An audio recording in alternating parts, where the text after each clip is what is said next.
Self-sabotage is not real.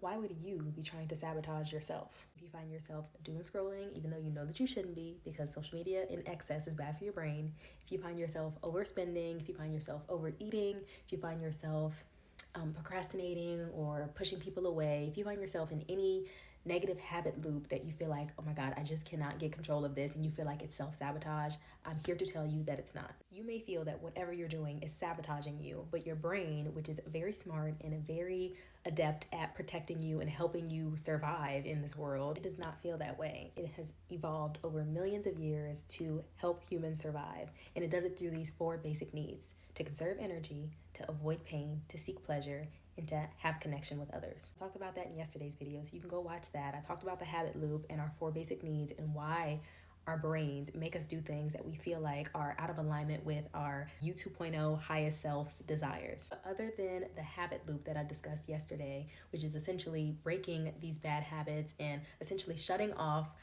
where you're funneling this energy and easy ways of connecting and easy ways of getting validation and pleasure, and opening up other avenues that are more long-term, successful and advantageous for you. Other than the habit loop, I want to talk about something that's even deeper, that is really the missing key to just changing your habits and actually stopping this self-sabotage cycle for good. If you don't do this one thing, then you can continuously try to change your habits. You can try to work out, you can try to stop smoking, you can try to stop video gaming, you can try to stop doom scrolling, and yet your brain will continuously seek it if you do not do this one thing. This one thing is what I call identity expansion. This is where the work gets very deep and very layered. You can try to change your habits, follow the habit tracker, set reminders on your phone, use the social media blocker apps, but unless you expand your identity to a greater capacity and allow a gap to be had and then fill it with all the expansive beliefs, values, systems, manifestations, the energy,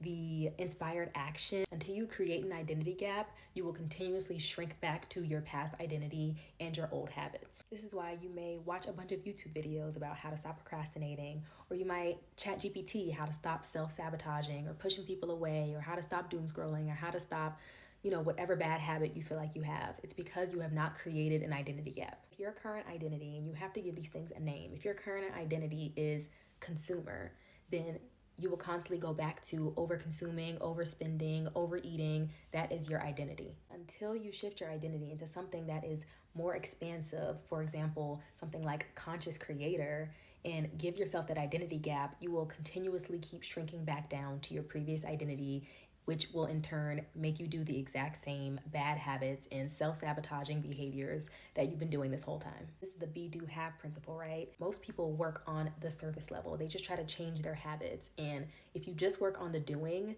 then you might have a little bit of momentum at first, and it might work for some people, but for a majority of people, it does not work and it's not long lasting. But if you do the deeper work, the identity expansion work, and create that identity gap, it will allow you to change yourself at a molecular level and truly align to this greater U 2.0 identity. So once you change your identity, then you have your being, right? You have your being down pat. And then the doing just becomes a byproduct of it. It's just automatic. And then the having, whatever you want to have, if you want to have an amazing business, if you want to have a banging body, if you want to have an amazing relationship, all of those things will automatically just be added to your life because you have worked on the base, the foundation, which is your identity. So if you want to finally stop self-sabotaging and you want the having in the be, do, have to become really, really easy, then I have some offers for you. I just opened a free chat called Super Conscious Sisters. It's a Telegram, and you can join there. I'm doing a 7-day series on how to hack your brain's hardwiring. But of course, as you know, I always go really, really deep. So I'm going into identity, I'm going into mindset,